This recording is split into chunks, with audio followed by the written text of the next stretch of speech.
নমস্কার। যুক্তি তর্ক সঙ্গে অর্কয় আপনাদের স্বাগত। আপনাদের সঙ্গে আমি অর্কপ্রভ সরকার। আপনারা যেভাবে আমাকে সহযোগিতা করছেন আমি সত্যিই কৃতজ্ঞ।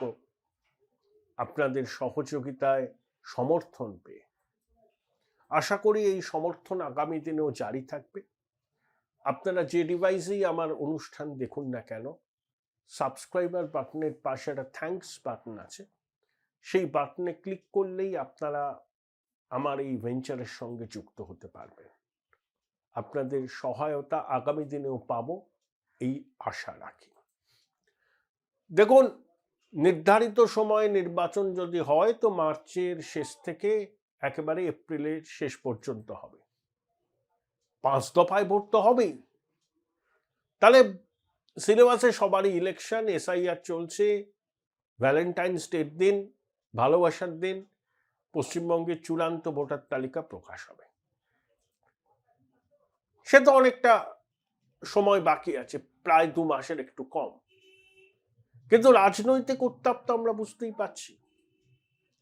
58 লক্ষ নাম ইতিমধ্যে বাদ গেছে এসআইআর প্রক্রিয়ায়। এবার চলছে দ্বিতীয় পর্যায়ে, অর্থাৎ শুনানি। যাদেরকে নোটিশ পাঠানো হবে তাদেরকে আসতে হবে নথি নিয়ে।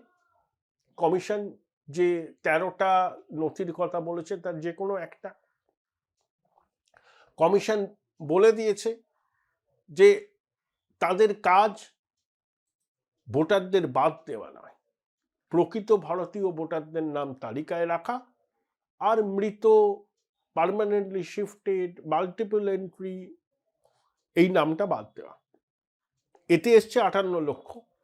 এখন 1,60,00,000 মানুষ নোটিশ পেয়েছেন, তারা ডকুমেন্ট নিয়ে যাবেন। কমিশন বলছে সেই ডকুমেন্ট যদি জাল হয় তাহলে কিন্তু 7 বছর পর্যন্ত সাজা হতে পারে। অনুমান করা হচ্ছে ওই 1,60,00,000 মধ্যেও 20% নাম বাদ যাবে।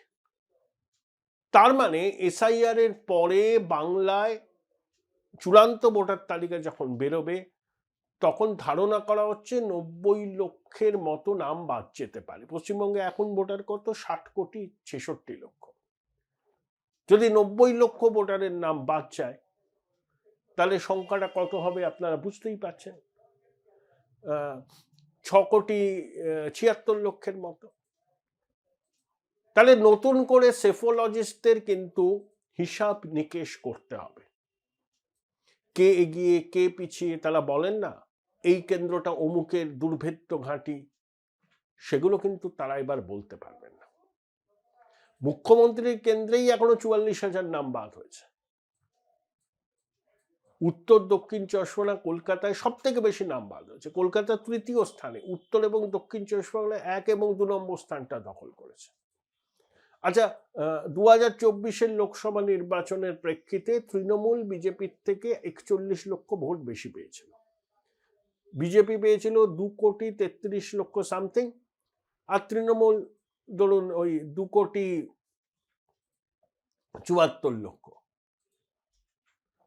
সামথিং। তাহলে 41 লক্ষ ভোট বেশি পেয়েছিল। তাহলে এসআইআর এর এখনো অব্দি 58 লক্ষ ভোট বাদ গেছে। শুভেন্দুর দাবি লেভেল প্লেইং ফিল্ড হয়ে গেছে। দেখুন, মৃত ভোটারদের ভোট শাসক দলের পক্ষে পড়ে, স্থানান্তরিত ভোটটা তাদের শাসক দলের পক্ষে পড়ে। সেই সুবিধাগুলো তো এবার থাকছে না। তাদের খেসারত কাকে দিতে হবে? খেসারত দিতে হবে শাসক দলকে। এখন মতুয়াদের ভোট কিছু বাদ যাবে। তাই সিএতে আবেদন করার হিড়িক পড়েছে। তবে সমস্ত দলই বলছে মতুয়া সম্প্রদায়ের মানুষদের নাম তালিকায় যেন থাকে। এটা একটা ঐক্যমত্য হয়েছে। সেখানে বিজেপির কিছু ক্ষতি হতে পারে, আবার নাও হতে পারে। কারণ সিএ এর সুযোগটা এবার মতুয়া ভাইরা নিলে নাগরিকত্বের বিষয়টা নিষ্পত্তি হয়ে যাবে। এইসব আসপেক্ট দেখেই শুভেন্দু বলেছেন বোধহয় লেভেল প্লেইং ফিল্ড হয়েছে, ব্যবধানটা ঘুচে গেছে। কিন্তু 100টার মধ্যে 91টা মুসলমান ভোট পাওয়া তৃণমূল কংগ্রেস একই পারফরমেন্স কি রিপিট করতে পারবে? আমি এখনই বলে দিচ্ছি পারবে না। মালদা, উত্তর দিনাজপুর, মুর্শিদাবাদে তৃণমূলের ভরাডুবি অবশ্যম্ভাবী। সেটা শুধু হুমায়ুনের বাবরি মসজিদের গঠন নিয়ে নয়, হুমায়ুন তো এখন একটা ডার্ক হর্স হয়েই গেছে। তাকে ঘিরে যে উন্মাদনা, তার সঙ্গে যে সেলফি তোলার আকুতি, তার নতুন দল হচ্ছে, মিমের সঙ্গে তার অ্যালায়েন্স হবে। আইএসএফ, বাম কংগ্রেসকেও হুমায়ুন এক মঞ্চে আসার দাবি জানিয়েছেন। তিনি বলেছেন যে 90টা মুসলিম অধ্যুষিত অঞ্চলে যোগ্য প্রার্থীদের নির্বাচিত করুন, বাকিরা বিজেপি তৃণমূল বুঝে নিক, তারপর মুসলিমরা তাদের অধিকার কিভাবে ছিনিয়ে নিতে হয় সেটা বুঝে নেবে। 100টার মধ্যে 91টা মুসলমান ভোট পাওয়া দিদি তার মন্ত্রিসভায় মুসলমানদের গুরুত্ব দেন না। ফিরহাদ হাকিমকে মুসলমানরা তাদের প্রতিনিধি বলে মনে করেন না। তারা মনে করেন ওই কালীঘাট চত্বরে ফিরহাদ থাকেন, অনেকদিন ধরে দিদিকে চেনেন, তাই তাকে একটা গুরুত্বপূর্ণ দপ্তর দেওয়া হয়েছে। আর ফিরহাদ হাকিম বাংলার মুসলমানদের প্রতিনিধিত্ব করেন না। ফিরহাদ হাকিমকে বাদ দিয়ে মুসলমানদের কি প্রতিনিধিত্ব আছে মন্ত্রিসভায়? সিদ্দিকুল্লাহ চৌধুরী, 8 কোটি টাকা বাজেট লাইব্রেরি মন্ত্রকে। আকরুজ্জামান বিদ্যুৎ দপ্তরের প্রতিমন্ত্রী, ফাইল আসে। তাই মুসলমানরা বলছেন আমাদের ভোট নেবেন আর আমাদের কাঁচকলা দেখাবেন, এটা কতদিন চলে? তারপর বাবরি মসজিদকে কেন্দ্র করে যে আবেগ, সেটা তৃণমূলের পক্ষে যাবে না। মালদা, মুর্শিদাবাদ, উত্তর দিনাজপুরে তৃণমূলের শোচনীয় ফল হবে। বিজেপিকে একটা জিনিস ঠিক করতে হবে, তারা যেন কোনো পোলারাইজিং পার্সোনালিটিকে নির্বাচনী প্রচারে না আনেন, অন্তত ওই জায়গাগুলোতে। সেরকম কেউ আসলে পরে মুসলমানরা কিন্তু আবার একজোট হয়ে তৃণমূলকে ভোটটা দিয়ে দেবে, যতই তাদের তৃণমূলের প্রতি অসন্তোষ থাকুক না কেন। পোলারাইজিং ফিগার না আনলে পরে তৃণমূল মালদায় খাতা খুলতে পারবে না, কংগ্রেস 2-1টা পাবে, বাকিটা বিজেপি পাবে।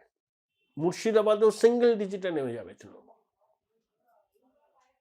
তাহলে Humayun dark horse, Humayun x factor, কোনো সন্দেহ নেই। তাকে খাটো করে দেখার কোনো মানেই হয় না। বহু জায়গায় তৃণমূলের বাড়াভাতে ছাই দেবে, তৃণমূলের যাত্রা ভঙ্গ করবে, কয়েকটা আসনে হুমায়ুন জিতবেও। তাহলে এই পরিস্থিতি, হিন্দু ভোটের মেরুকরণ সম্পূর্ণ।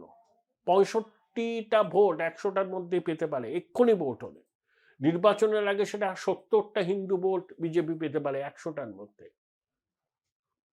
তাহলে 74টা এমন কেন্দ্র আছে যেখানে মুসলমানরাই সংখ্যাগরিষ্ঠ, সেখানে হুমায়ুন ফ্যাক্টর কাজ দেবে। 20টা এমন আসন আছে যেখানে মুসলমানরা 25 থেকে 27%, আর বাকি 200টা আসন হিন্দুরা সংখ্যাগরিষ্ঠ। তাহলে বিজেপিকে লড়তে হবে 220টার মধ্যে, ম্যাজিক ফিগার 148। হিন্দু ভোটের 100টার মধ্যে 70টা যদি বিজেপি পায়, ড্যাং ড্যাং করে 170+ আসন পাবে। পোলারাইজেশন কিন্তু সম্পূর্ণ। মুসলমান পোলারাইজেশন তৃণমূলের পক্ষে 2021-এ 2024-এ যা হয়েছিল, 2026-এ সেটা হবে না। 100টার মধ্যে হয়তো। Join Indian Institute of Hotel Management now. Right choice, right decision. 65টা ভোট পাবে মুসলমানদের, বাকি ভোটটা কিন্তু অন্য দলরা পাবে, তৃণমূলের ক্ষতি হবে। আর হিন্দু ভোট যেটা 55% ছিল, 100টার মধ্যে 55টা বিজেপি পেয়েছিল 2024-এ, 2026-এ 100টার মধ্যে প্রায় 70টা ভোট পাবে বিজেপি, হিন্দু ভোট। তার অনেক কারণ আছে, আপনারা জানেন।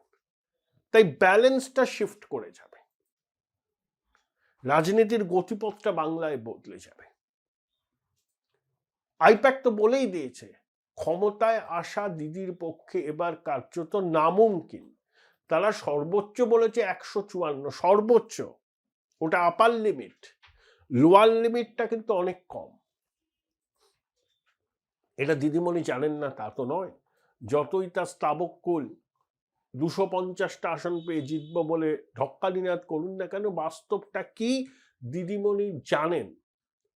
আমি বলবো জানেন বলাটা ভুল হবে, তাকে ঘিরে যারা আছে না, তারা কখনো সত্যি কথাটা দিদিমণির কানে বলেন। এই যে বিহারের নির্বাচন হলো, দিদিমণি ঘনিষ্ঠ এক প্রভাবশালী ব্যক্তি নবান্নে জনে জনে সাংবাদিকদের বলেছিলেন মহাগঠবন্ধন ক্লিন সুইপ করছে। ফলাফল যেই উল্টে গেল, প্রো ইনকামবেন্সি হলো, তখন সেই বিজ্ঞটির আর দেখা পাওয়া যায়নি, মুখ লুকিয়েছেন। এরাই 2019 সালে বলেছিল বিজেপি প্রচুর ভোট পাবে, আসন পাবে 3টে। কি দেখা গেল? বিজেপি 18টা আসন পেল, ভোট তো প্রচুর পেল, আর আরামবাগ সবার একটি আসন স্লেন্ডার মার্জিনে হারল। তাহলে দিদিমণির স্তাবককুলের ভরসা, তাদের গণনা অধিকাংশ সময় ভুল। তারা দিদিকে মন জোগানো কথা বলেন, আর ক্ষমতায় থাকতে থাকতে বঙ্গেশ্বরী এই সমস্ত স্তুতিকে ভীষণ গুরুত্ব দেয়। বঙ্গেশ্বরী যখন স্তুতিকে গুরুত্ব দেন, তখন আইবি, পুলিশ এরাও মন গড়া তথ্য দেয়, আসল তথ্য দেয় না। আইপ্যাক চেষ্টা করে আসল তথ্যটা যতটা দেওয়া সম্ভব দেয়। তাই তো তারা বলেছে ইসবার দিদি নেই আপাই, ম্যাক্সিমাম 154। ধরুন 154 যদি তৃণমূল পায়, শপথ নিতে পারবে না, তার আগেই ভেঙে যাবে। আর সর্বনিম্নটা অনেক কম। এই আবহ এসআইয়ের এবার রাজনৈতিক সমীকরণ বদলে গেছে, মেরুকরণ প্রবল। মেসি কেলেঙ্কারি ঢাকতে হীরক রানী রানী ধর্ম পালন করতে গিয়েছিলেন, সেটাও বুমেরাং হয়েছে। রাজীব কুমারকে তিনি আর গুডবুকে রাখছেন না। নির্বাচন কমিশনের বজ্র আঁটুনি, ভিন রাজ্যের সশস্ত্র বাহিনীকে ভোটের সময় আনা হবে, এ রাজ্যের পুলিশ প্রশাসনের কোনো কাজই থাকবে না নির্বাচনে। এই আবহে ভোট হচ্ছে এবং হবে। তাই আগাম যে কনফিডেন্সটা তৃণমূলের ছিল 6 মাস আগেও, মানে এসআইআর এর ঘোষণাই যখন হয়নি, 24-এ লোকসভা নির্বাচনের ফল বেরোবার 3-4 মাস, 6-7 মাস পরেও ড্যাং ড্যাং করে জিতবো, এখন তারা কিন্তু বুঝছে এ বড় কঠিন সময়। আর তৃণমূল যদি একবার ক্ষমতা থেকে যায়, কটুকরোয় তৃণমূল ভাগ হবে সেটা আপনারা নিশ্চয়ই জানেন। তাই পরিবর্তিত রাজনৈতিক পরিস্থিতিতে নতুন রাজনৈতিক সমীকরণের জন্ম হচ্ছে। একদিকে এসআইআর এর অভিজ্ঞতা, অন্যদিকে বাংলার রাজনীতিতে, ভোটের রাজনীতিতে এক্স ফ্যাক্টর হিসাবে হুমায়ুন কবিরের আত্মপ্রকাশ। এই যুগলবন্দিতে হাঁসফাঁস করছেন বঙ্গেশ্বরী।